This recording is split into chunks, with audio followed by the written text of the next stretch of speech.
Give ear, O my people, to my law. Incline your ears to the words of my mouth. I will open my mouth in a parable. I will utter dark sayings of old, which we have heard and known, and our fathers have told us.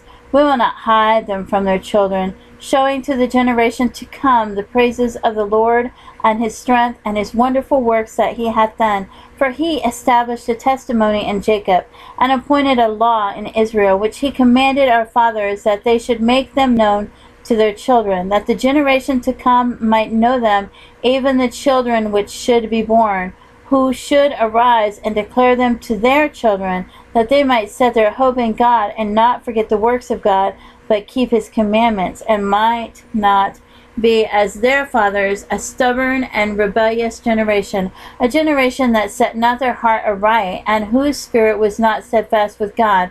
The children of Ephraim, being armed and carrying bows, turned back in the day of battle. They kept not the covenant of God, and refused to walk in his law, and forgot his works and his wonders that he had showed them. Marvelous things did he in the sight of their fathers in the land of Egypt, in the field of Zoan.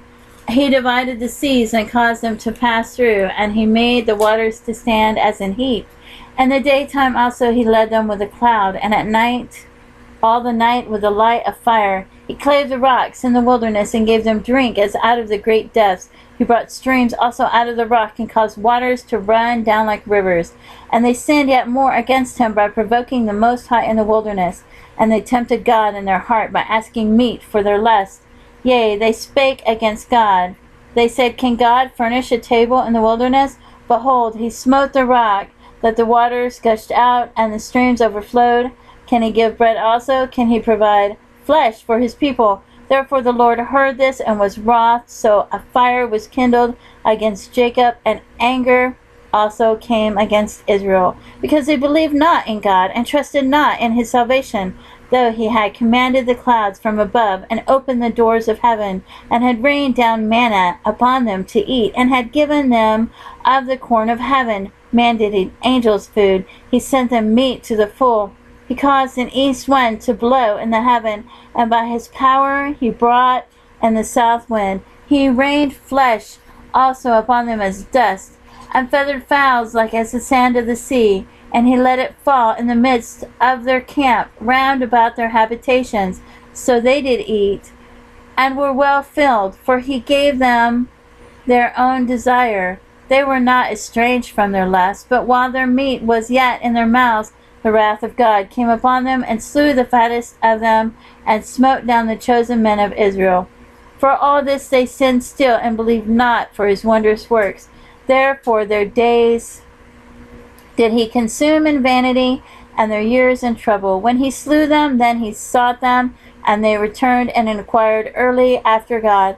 And they remembered that God was their rock, and the high God their Redeemer. Nevertheless they did flatter him with their mouth, and they lied unto him with their tongues, for their heart was not right with him. Neither were they steadfast in his covenant. But he, being full of compassion, forgave their iniquity, and destroyed them not. Yea, many a time turned he his anger away, and did not stir up all his wrath.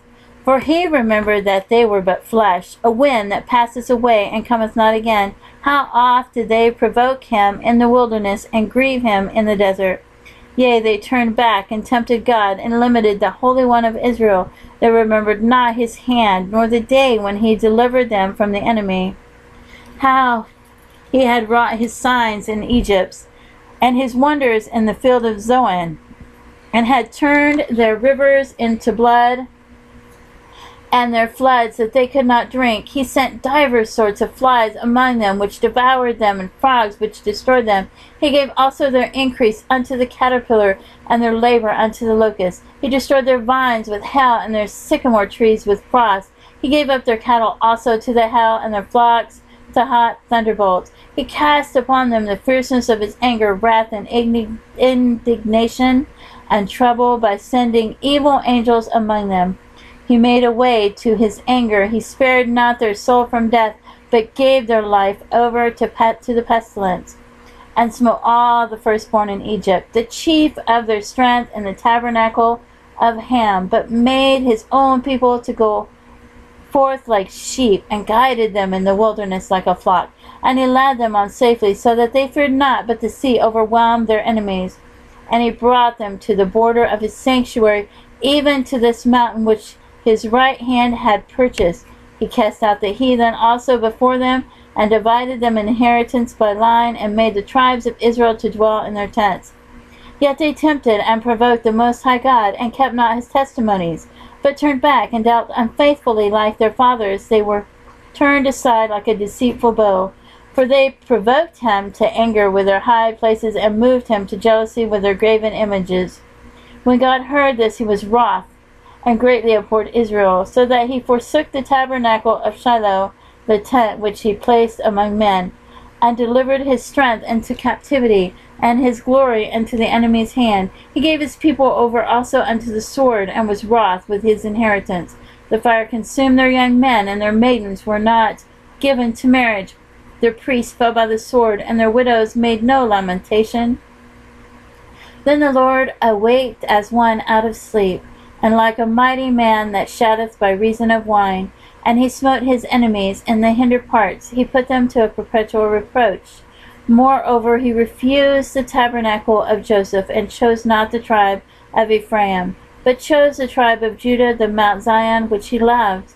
And he built his sanctuary like high palaces, like the earth, which he hath established forever. He chose David also his servant, and took him from the sheepfolds, from following the ewes. Great with the young, he brought him to feed Jacob his people, and Israel his inheritance. So he fed them according to the integrity of his heart, and guided them by the skillfulness of his hands.